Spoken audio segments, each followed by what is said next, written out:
All right, y'all. Welcome back to the Millennial Sales Podcast. Your host, Tommy Tahoe Alemo. Before we get to the goods, let's talk about the sponsors of this podcast. This episode is brought to you by Zappos. E-commerce shoe shoppers know of Zappos.com, but many don't know about Zappos's fastest and largest growth engine, which is their B2B program called Zappos at Work.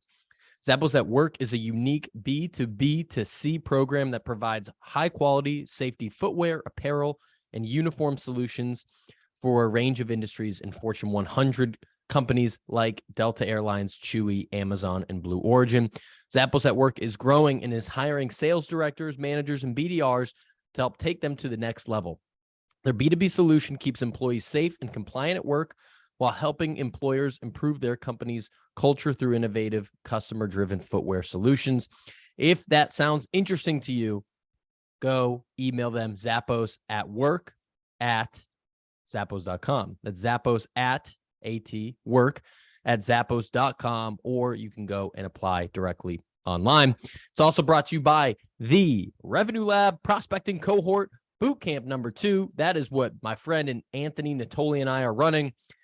It is all about how do you build 7 figures of pipeline in 6 weeks.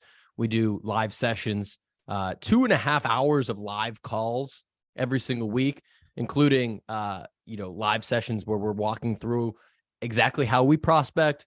We're doing live Q&As with great people in the tech space like Justin Welsh and Sam McKenna, Zoe Hartsfield, Ian Cognac. And we do office hours as well, live Slack channel. And people are getting after it in our first cohort. People are booking meetings and creating pipeline and all that good stuff. So you can go over to check us out. Go to my LinkedIn page and you can find out more about that. For today, in today's episode, we're going to talk about manipulating time management, time manipulation.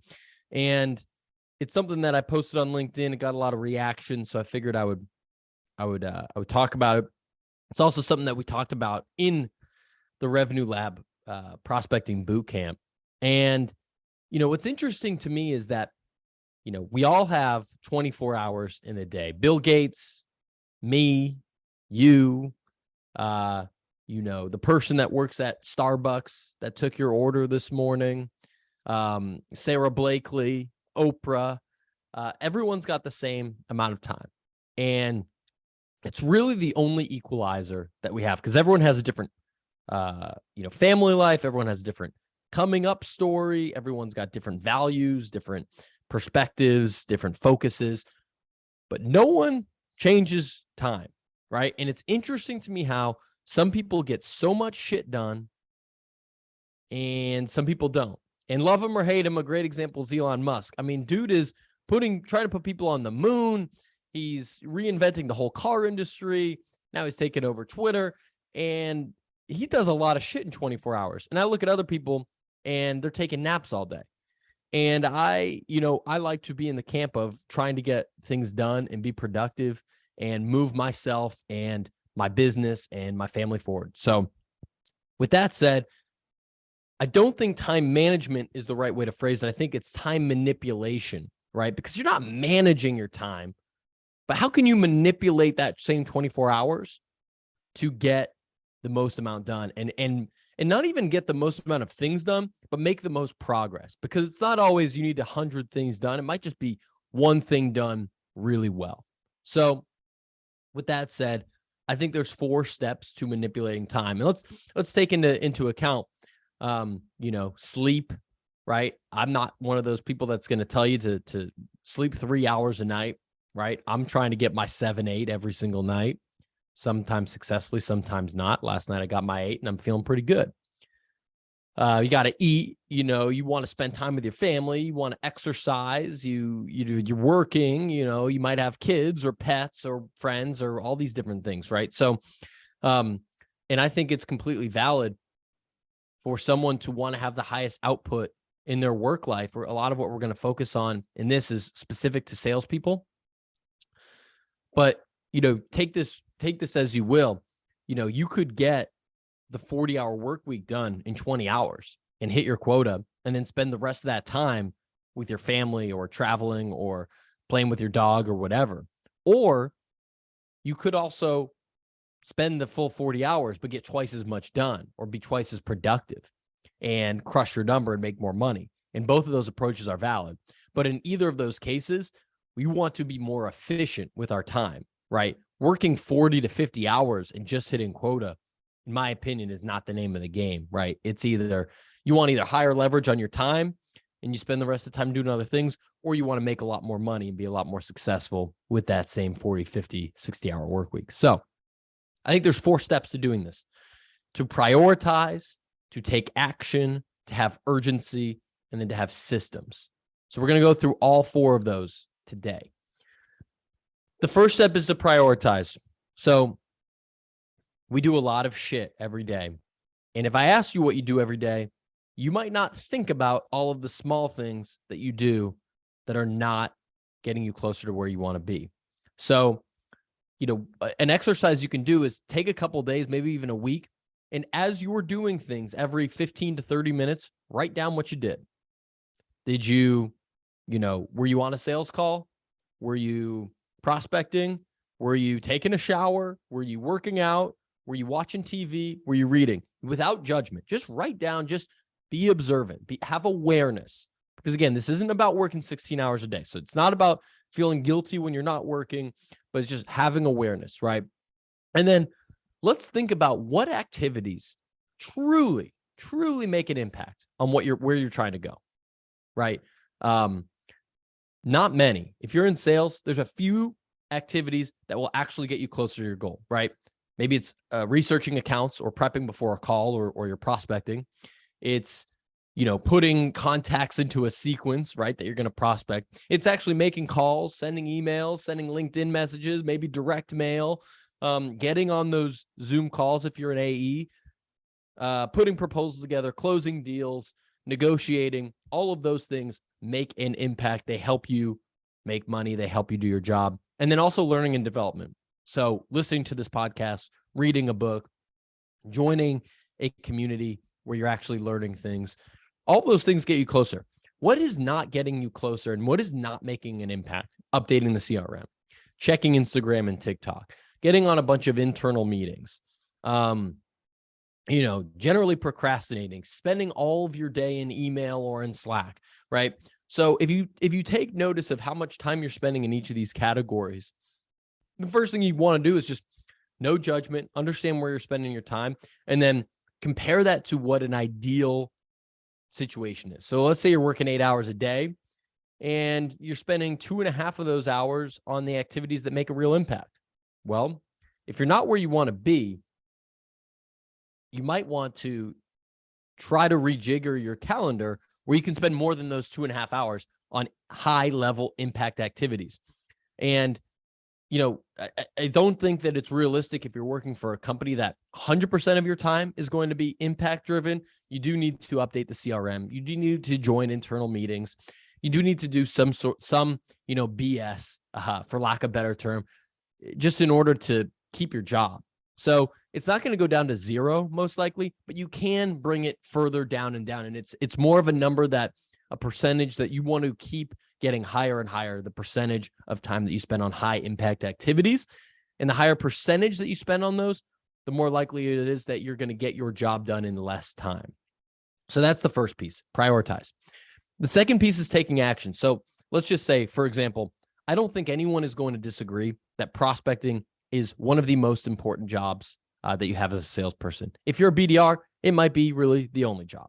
So, and as an AE, it's incredibly important. So if you want to take action, here's the 4 steps that I take, which I call outbound mode. It's very simple, but it's similar to working out, right?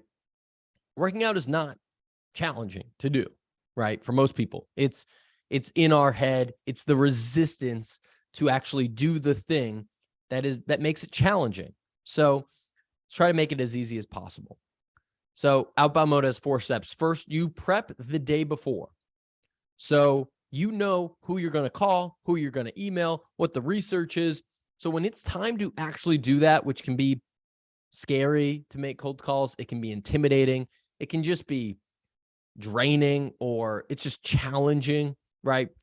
You don't want to have other distractions. So you don't want to also have to do research. You don't want to have to make a call, then an email, then a LinkedIn. You just want everything done for you before. So when it comes time to show up in the morning, you are just dialed in and you're making your dials and sending your emails. So prep the day before. Second step, you block off the calendar. This is a meeting between you, between you and future customers. So what's easy to happen is you say, I'm going to prospect tomorrow. Cool. I'm going to do it at 9 to 10 a.m. Cool. If that's not on your calendar, I'll speak for myself. And I come rolling into the laptop at 8:59. You know what's easy to do? It's easy to say, oh, I'll get to the prospecting, but first, let me just check this out. Let me go check Slack. Oh, let me check my email. Oh, now I'm on LinkedIn. I'm commenting on posts and I'm responding to shit. I'm not feeling it. Let me watch a YouTube video and get kind of fired up. And then it's 9:37. And I'm like, well, I can't do my prospecting in 20 minutes. I might as well just take a break and I'll get to it tomorrow. And that happens day after day after day. And all of a sudden you look and you have no freaking pipeline. Block off the calendar like it's the most important meeting that you have.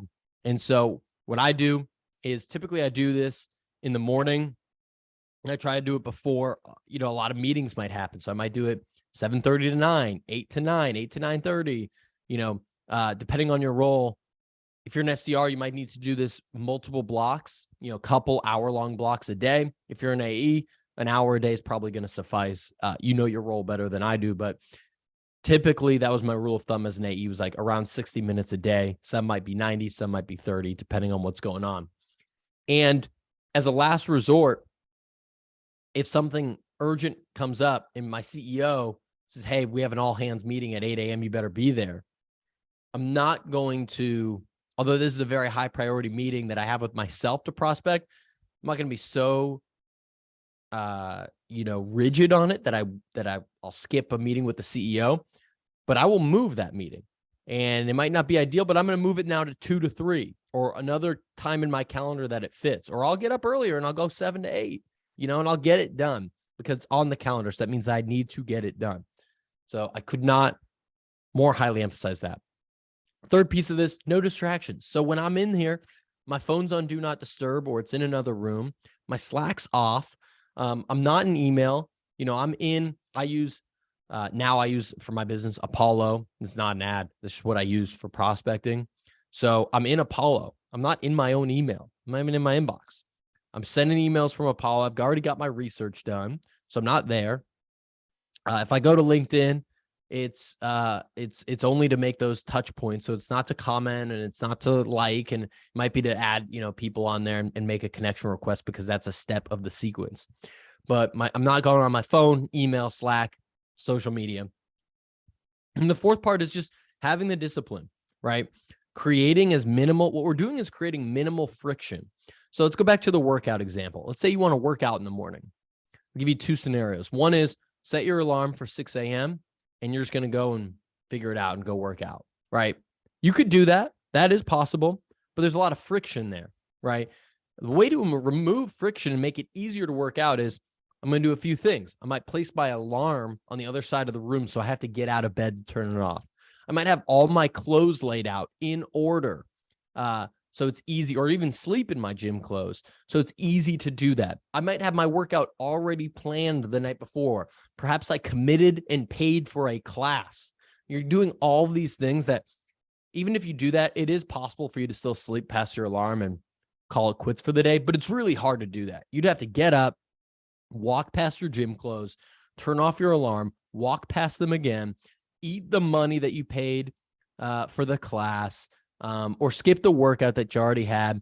Maybe you have an accountability buddy that was going to meet you there. And now I'm like, shit, John's going to be there and I'm going to let him down. And that's kind of a bummer. So there's all these things that, are reducing the friction for me to show up, and it's making it harder to skip. That's what you want to do for this. So you might have an accountability buddy. You've got it on the calendar. You might even have a reward queued up. So, hey, if I prospect for an hour, I'm going to let myself go on Instagram for 10 minutes. I'm going to let myself go on a walk. I'm going to go grab a coffee. I'm going to go grab, a snack from Dunkin' Donuts, whatever it is that's going to kind of get you to do that thing. And you're going to trick your brain in that case to want to do that. You're telling your brain, hey, when I do this hard thing, I get to do this fun thing afterwards, and so now I'm like in this loop. I'm creating this neural pathway in my brain of saying, hey, I'm going to, I actually enjoy doing this thing now, or I'm excited to do it because I'm going to get a reward. Same thing if you're training a dog. Dog it doesn't want to sit. It sits, it gets a treat. It sits, it gets a treat. That's how it works. Okay. So our brain is not that much different. And that is how you can program it. So we prioritized our activities. We're getting them into action. We're putting them on the calendar. By the way, you could put all these other things on the calendar. Put account research on the calendar. Put follow-up on the calendar. Put your workout on the calendar. The things that you are going to make you more successful, put them on the damn calendar, y'all. The third piece is urgency. So there's urgency in the micro, and then there's urgency in the macro. So the urgency in the micro is like, an example is if you have an hour where you're going to prospect, you can do that with urgency, or you can do that lacklusterly. You could do that in a lazy fashion. So what you might consider doing is trying to get as many calls as you can in that hour, right? Trying to make a game of it, right? You might have tallies. You might have a personal record that you're trying to beat. You might say, I'm not going to stop, even if it's after an hour, until I get 25 calls or whatever the number might be, right? So there's urgency to like get as much done in that time, knowing that you're going to have a break. The Pomodoro method is a popular method to do this, which is like 25 minutes on and then 5-minute break. I've also done, and I'm more, I enjoy doing either like a 50-minute on and 10-minute break, or even a 90-minute on and a 30-minute break. I do my best deep work in longer bouts. So I really enjoy like 90 minutes of like deep work on one focused thing, and then 30 minutes where I get to take a break and I'm going to maybe make some food or take a walk. And it's like enough time to really let my brain rest and get ready for the next kind of bout. And I do that with call blocks too. I might have 3 back-to-back Zooms for 90 minutes. And then I put a block on my calendar where I know I'm not going to be doing as well. And then I take a step back. So that's urgency in the micro. Get as much done in those time blocks. Then there's urgency in the macro. Like, we all have, potentially longer term goals. Who's to say that you cannot accomplish your 5-year goal in 6 months, right? So there's urgency in, if Elon Musk says, I want to build Tesla or whatever, these cars, it could take me 50 years, or it could take me 2 years, right? Or it could take me 6 months. And he has the urgency to try to, move that forward. So if you want to, I've had plenty of people on this podcast that have gotten to enterprise AE, that have gotten to VP of sales in like 5 to 10 years, right? And there's a way to get there. And there's a way to do it in 40 years, and there's a way to do it in 7. And you can do that. But you need to do, some hard things and take some pretty big leaps in the meantime, and having that mindset of how can I accomplish my 5-year goal in 6 months. The last step, this is the one that most people skip, is systems.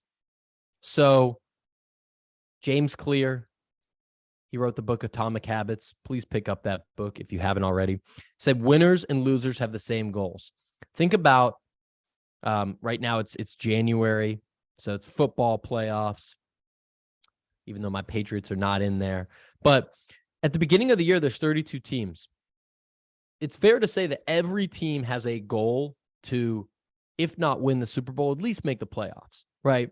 And that's their goal. They don't go in with their goal of, hey, let's win 2 games. But some teams do that, and some teams suck. And so the difference is not what the goal is. The difference is the systems.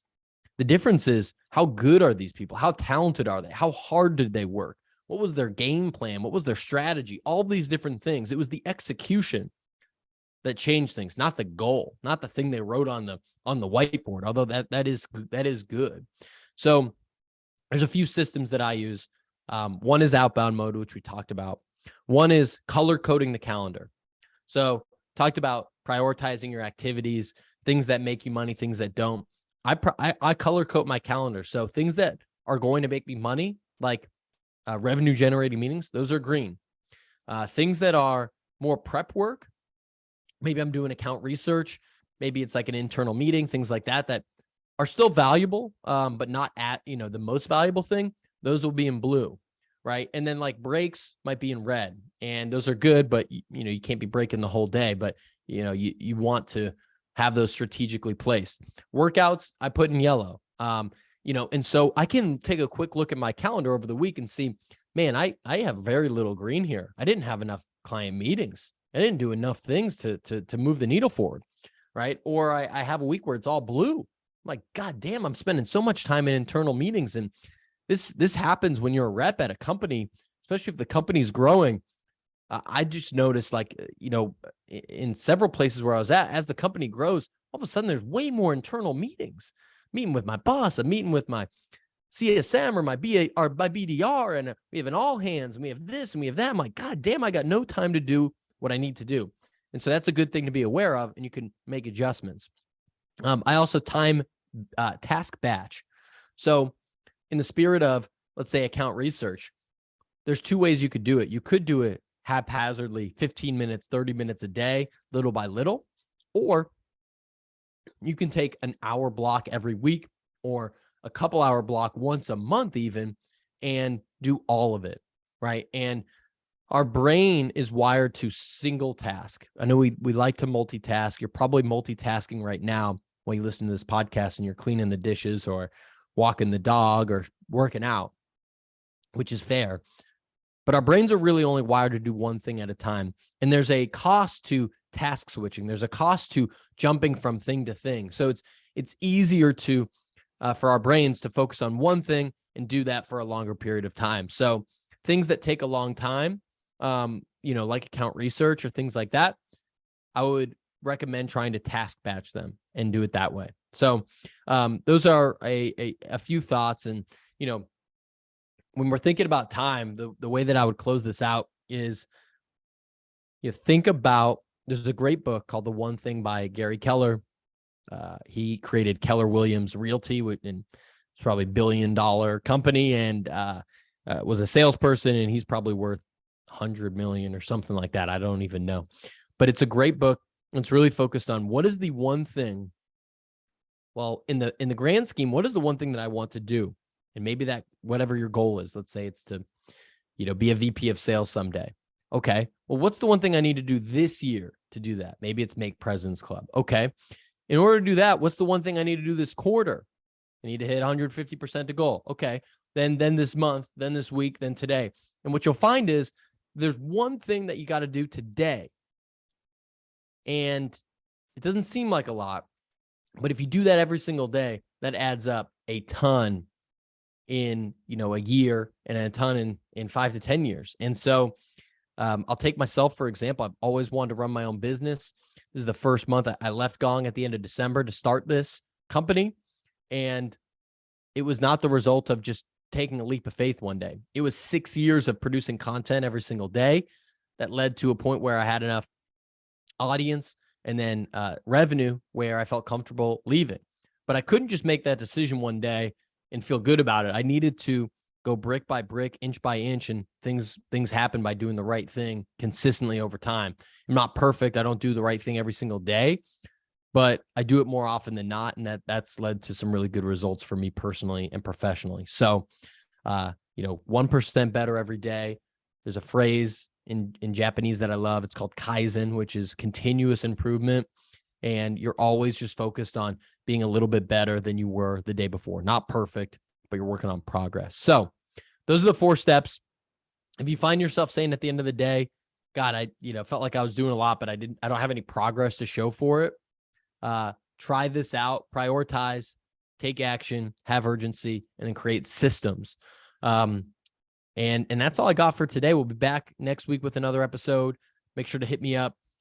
Best place to find me is LinkedIn. I'm posting multiple times every day. Tom Alemo, hit me up. Let me know what you think of the pod, and give me a review or a like or something wherever you're listening to this. So much love. We'll be back at another time. Peace.